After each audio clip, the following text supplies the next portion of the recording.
Assalamu alaikum and welcome back to our live coverage of SONA 2025 from the steps of City Hall, as we now know is room for Parliament over the last couple of years as well. So the, holding political parties to account and making sure that they deliver on some of the promises, some of the challenges that we have in our country is a very important job. And I have the privilege and honour of speaking to Mr. Cedric Frolick, who is the House Chair. Good afternoon and welcome. Good afternoon to you and good afternoon to your viewers. Thank you so much for affording us your time. I know it's a busy day for you, busy day for everyone today as well. It's been a very interesting 2024. We've had two SONAs last year, we've had our elections, but your role has been so imperative and so important with regards to holding political parties to account as well. Take us through 2024. What were some of the highlights? What were some of the challenges that you experienced in your role? Well, the highlight, of course, was the preparations going towards the general election and the result that it delivered. Could have been lowlights for other political parties and others would have been a highlight. And for Parliament, it was the importance of how do we manage the transition into the 7th Parliament. Yes. How do we ensure with the number and increase of political parties, we have 19 political parties represented in Parliament. How are we going to constitute our committees and how are we going to make Parliament work to execute its mandate, which is firstly to make laws, secondly to keep and hold the executive accountable, exercise oversight and to pass budgets. For sure. And I think we have done reasonably well in terms of doing so. Also a new dynamic in Parliament, of course, is that you have now members from opposition parties who are also the chairpersons of the different portfolio, standing and select committees in Parliament, both in the National Assembly and in the Council of Provinces, and then to shape them. Because after an election, politicians come with very high ambitions as to what can be done, what will be done, and so forth. But Parliament is a rules-based environment. How do you bring them into that rules-based environment? How do you lead a process where all of them can function optimally, and how they can provide leadership as chairpersons to the different political committees? Often enough, we've seen the GNU, who has 10 parties that have joined.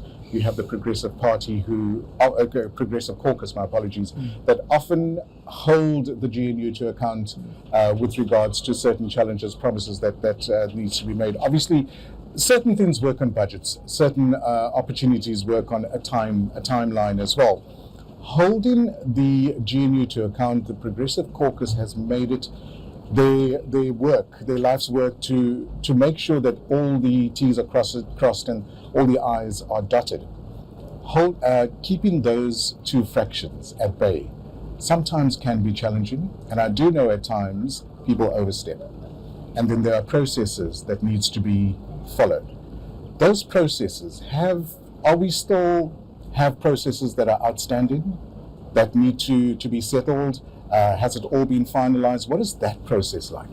Well, thus far, generally speaking, the political parties, they are keeping to the rules. Okay. They are using the appropriate forums.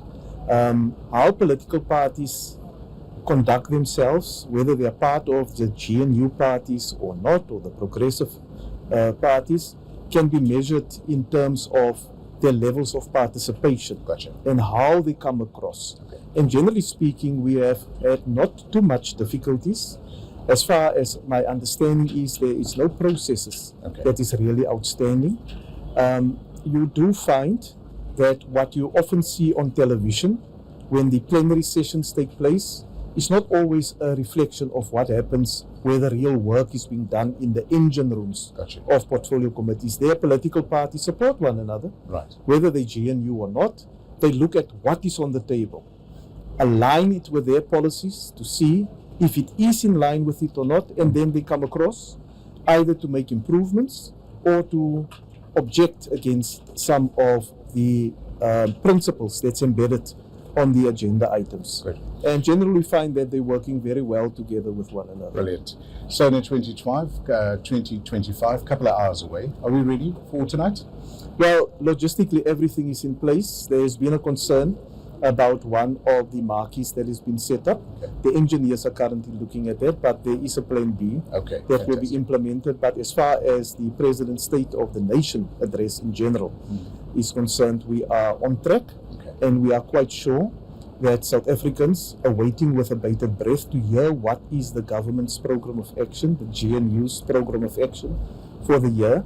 We'll want to hear from the President. How are we going to address some of the key challenges of poverty, unemployment, crime in communities that is running across, especially in poorer areas where people don't feel safe anymore?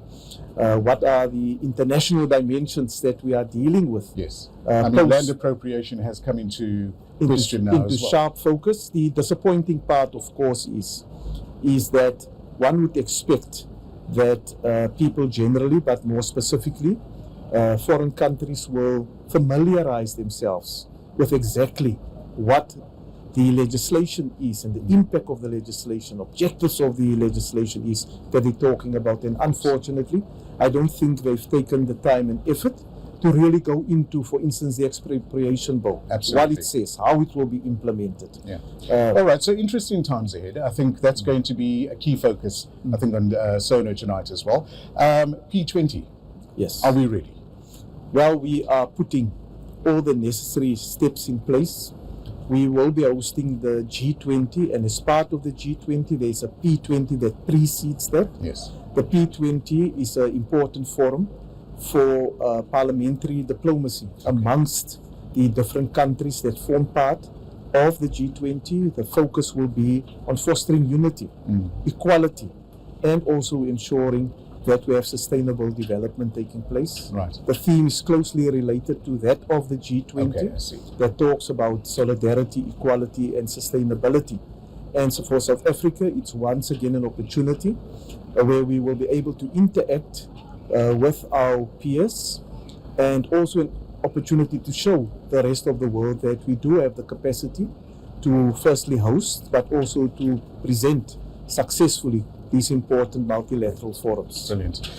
You have a front row seat to a lot that happens amongst political parties. If you had one message to South Africans about a way forward, about maybe bringing their trust back into government, giving government a chance, giving certain political parties the opportunity to ensure that South Africa runs at its optimal level, what would that message be? What in the recent past few days, one thing that often comes to my mind is that we must all put South Africa first. We must do what's in the best interest of our people.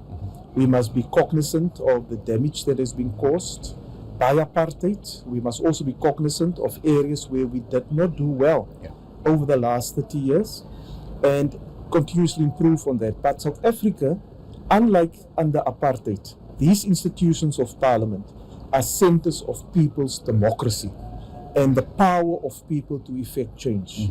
So people must continuously engage very robustly with what the country needs, what's in the best interest of the country, but they have a role to play in implementing and assisting government programs to their own benefit. We can no longer afford where projects are being hijacked, sabotaged, where there's a construction mafia, where people go out of their way to go outside of the country to tell the rest of the world how bad South Africa is without contributing positively towards attaining the objectives of the Freedom Charter on the one hand, but also those principles embedded into our Constitution. Mr. Frolick, thanks so much for your time. That's all that we have for you. We hope to catch up with you very soon, and all the very best for the future. Thank you very much, and I look forward again to be hosted by you. Thank much you appreciated. You're welcome. There we go. House Chair Mr. Frolick chatting to us today just prior to SONA 2025. Do stay tuned as we'll bring you quite a few more interviews as the day progresses. For Hilaal TV, I'm Lukman Shadrack.